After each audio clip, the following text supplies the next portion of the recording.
చెడ్డది. ఈసారి పవన్ కళ్యాణ్ గారు ముఖ్యమంత్రి అయితే అవి కూడా చేస్తారులేండి, మిగతా అన్ని కూడా. ఆయనకి సమయం ఉండాలి కదా, ఆయన ముఖ్యమంత్రి అయిన తర్వాత మిగతా అన్ని చేస్తారులేండి. Right right. అవకాశం ఇచ్చినప్పుడు దుర్వినియోగం చేసుకునే అవకాశం లేనప్పుడు ఇప్పుడు పవన్ కళ్యాణ్ గారు అది చేయొచ్చు కదా, పవన్ కళ్యాణ్ గారు ఇది చేయొచ్చు కానీ మీరు చెప్తున్నారు మీ దగ్గర ఉన్న జగన్మోహన్ రెడ్డి గారిని శాసనసభకు పంపలేకపోతున్నారు. మీరు మళ్ళీ వస్తాను మీ దగ్గరికి.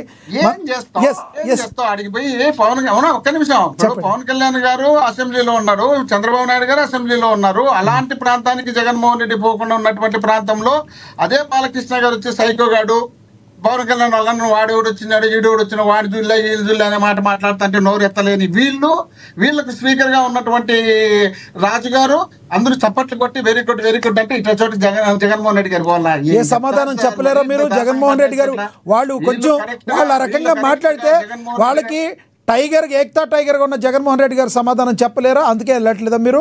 వాళ్ళు ఏమన్నా మిమ్మల్ని ఎద్దేవా చేస్తారని వెళ్ళటం మానేశారా? చెప్పగలిగితే జగన్మోహన్ రెడ్డి గారిని ఎమ్మెల్యేగా చూడకుండా ప్రతిపక్ష నాయకుడుగా మీరు టైం ఇస్తానన్నాడు, అంటే ఇమ్మన్నాడు, టైం ఎమ్మెల్యేగా పనిచేయలేరండి ఆయన, ఎమ్మెల్యేగా పనిచేయలేరా? టైం ఇస్తే మీరు చెప్పేది వినండి సార్, మీరు చెప్పేది వినండి. టైం ఇమ్మన్నాడు, ప్రతిపక్షం ఇమ్మన్నా టైం. ఆ టైం ఇస్తే ప్రజా సమస్యలు ఎత్తి చూపిస్తానయ్యా, నాకు టైం ఇవ్వండి అంటే నీకు ఎమ్మెల్యేకి ఇచ్చిన టైం ఇస్తావు. నీకు 11 మంది ఎమ్మెల్యేలు ఉన్నా అంతే, నువ్వు ప్రతిపక్ష నాయకుడుగా ఉన్నా అంతే, మీకన్నా నాకు జగన్మోహన్ రెడ్డికి 40% ఓట్లు వచ్చినా కూడా అంతే. మీ మీ ఇష్టం వచ్చినట్టు మేము కూర్చొని తిట్టుకుంటా ఉంటాం నిన్ను. ఆ తిట్లని నువ్వు వినేట్టుకుంటే అసెంబ్లీకి రా, లేకపోతే నువ్వు రాకుంటే ఉండు, మాకేం అన్నట్టు ఉండదు తప్ప రాష్ట్ర ప్రజల సమస్యలు జగన్మోహన్ రెడ్డి గారు అసెంబ్లీలో చెప్పాలి, చెప్తే బాగుంటుంది అనే ఆలోచన వాళ్ళ గురించి ఈ పాటికి పిలిచిందరు, వాళ్ళకు లేదు కాబట్టి పిలిచలేదు. దాని గురించి మనం మాట్లాడితే ఎంత మాట్లాడినా వేస్టే కదా సార్. మీ దగ్గరికి మనం తిరుత్తని వేణుగోపాల్ గారు జాయిన్ అయ్యారు, ఆయనతో మాట్లాడదాం. జనసేన నేత.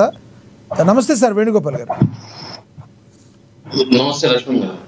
వేణుగోపాల్ గారు, ఎస్ పవన్ కళ్యాణ్ గారు ఏదైతే ఇప్పుడు ఒక అడుగు ముందుకేసి మరి గూడెం గ్రామానికి విద్యుత్ ఇప్పించారో అది పెద్ద లెక్క కాదు, మిగతా గ్రామాలన్నీ పరిస్థితి ఏంటి, మరి సినిమా షూటింగ్లకి వెళ్ళటం కాదు, మిగతా అన్నిటి మీద కూడా కాన్సన్ట్రేట్ చేయాలి కదా వైసీపీ అంటున్నారు. ఎలా చూడాలంటారు వైసీపీ మాట్లాడే బాధని? లక్ష్మణ్ గారు, మీకు అదే విధంగా రాజకీయ పార్టీ నాయకులకి, విశ్లేషకులకి, అమ్మార్ టీవీ ప్రేక్షకులకి అందరికీ నా నమస్కారం. నమస్తే సార్. లక్ష్మణ్ గారు, ఈ రోజు పవన్ కళ్యాణ్ ఏదో నేను ఊరికి ఒక శ్రీకాకుళం ఈ రోజు ఏదైతే విద్యుత్ కనెక్షన్ ఇల్లు ఇచ్చాడు దాన్ని ఏదో ఎండని చెప్పడం లేదు. ఈ రోజు అభివృద్ధి అనేది రాష్ట్ర ప్రభుత్వంలో ఒక భాగస్వామిగా పాలు పంచుకొని ఏదైతే అధికారులు కూడా గుర్తించలేనివి, అదే విధంగా గత ప్రభుత్వాలు మేలు చేయలేనివి, న్యాయం చేయలేనివి ఈ రోజు పవన్ కళ్యాణ్ గారు అక్కడికి పోయి ప్రతి విషయాన్ని పరిశీలించి అక్కడ కొన్ని ఈ మధ్య చూసాం, కొన్ని విలేజ్ లో చెప్పులు లేకపోతే వాళ్ళకి సొంత నిధులతో చెప్పులు ఇప్పించడము. అదే విధంగా ఈ రోజు ఏదైతే విద్యుత్ లేని విలేజ్ కి ఎన్నో శతాబ్దాలుగా లేని ఎన్నో ప్రభుత్వాలు మారాయి, విద్యుత్ లేని విలేజ్ కి ఈ రోజు విద్యుత్ కల్పించడం. ఇలాంటి ఏదైతే రాష్ట్ర వ్యాప్తంగా విలేజ్ పంచాయతీకి సంబంధించి ప్రతి పల్లికి కనీసం ఒక రోడ్డు అన్నా వేయాలనేసి ఈ రోజు రాష్ట్రం మొత్తం పంచాయతీలకి రోడ్లు శాంక్షన్ చేసి రోడ్లు వేయించడము, ఇలాంటి ప్రతి ఒక్కటి ఏదైతే మారుమూల ప్రాంతాలను గుర్తించి వాటికి న్యాయం చేయాలని చెప్పేసి ఈ రోజు పవన్ కళ్యాణ్ గారు ముందుకు పోవడం జరుగుతారు. రాజకీయ విమర్శ అనేది సహసాధారణము, అవన్నీ మనం పట్టించుకుంటా పోతే ముందుకు పోయే పరిస్థితి మనం రాజకీయం చేయలేము, అదే విధంగా సేవ చేయలేము. ఈ రోజు ఆయనకి ఈ రోజు కాదు, రాజకీయాలు లేనప్పటి నుంచి కూడా ఆయన సేవ భావం ఉంది కాబట్టి సేవ చేస్తున్నాడు.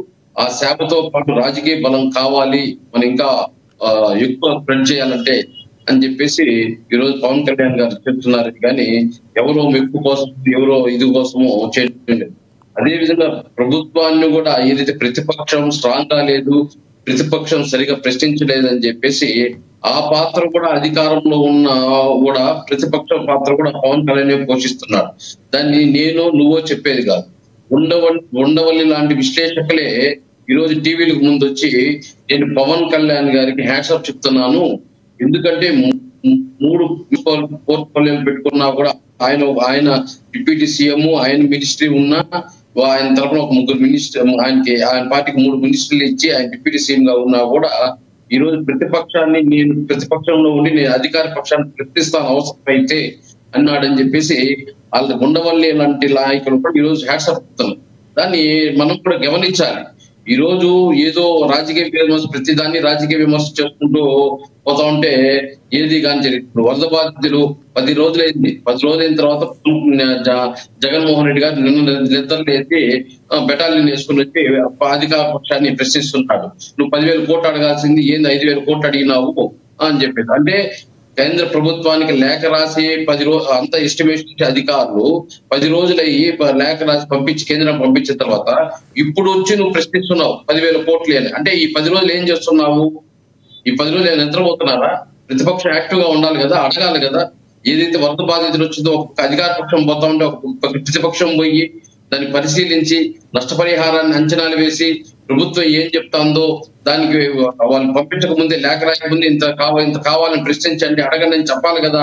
అవన్నీ పక్కన పెట్టేసి 10 రోజుల తర్వాత నిద్రలేసి వచ్చి 10,000 కోట్లు కావాలి, సరిగ్గా ఎస్టిమేషన్ వేయలేదు, అంతా నా ఇదైపోయింది అనేసి 5,200 కోట్లకే రాశారని చెప్పేసి ఇప్పుడు వచ్చి మాట్లాడతారు. అట్లే దొంగలు కూడా 6 నెలలకి కుక్కలు మురిగినాయనేసి సామెతుంది. అట్లా ఏది కానీ ప్రతిపక్షం వెంటనే రెస్పాండ్ అవ్వడం లేదు. ఏది పనికిరాని దానికి ఎంత వచ్చి ముందుకు వచ్చి మాట్లాడుతుంది కానీ పనికొచ్చే దానికి మాత్రం పక్కన పెట్టేసి దాన్ని అన్నింటినీ రాజకీయం దోషులు. ఈరోజు పవన్ కళ్యాణ్ చేసిన కార్యక్రమాన్ని ఏదో ప్రతిపక్షాలు మెచ్చుకుంటుందో ఇంకొకరు మెచ్చుకుంటుందో అని కాదు. ఈ రోజు ఏదైతే దశాబ్దాల తరంగా లేని కార్యక్రమాన్ని ఈ రోజు పవన్ కళ్యాణ్ గారు గుర్తించి చేయడం అనేది మానవత్వంతో అందరూ దాన్ని సమర్థించాలి. అంతేగాని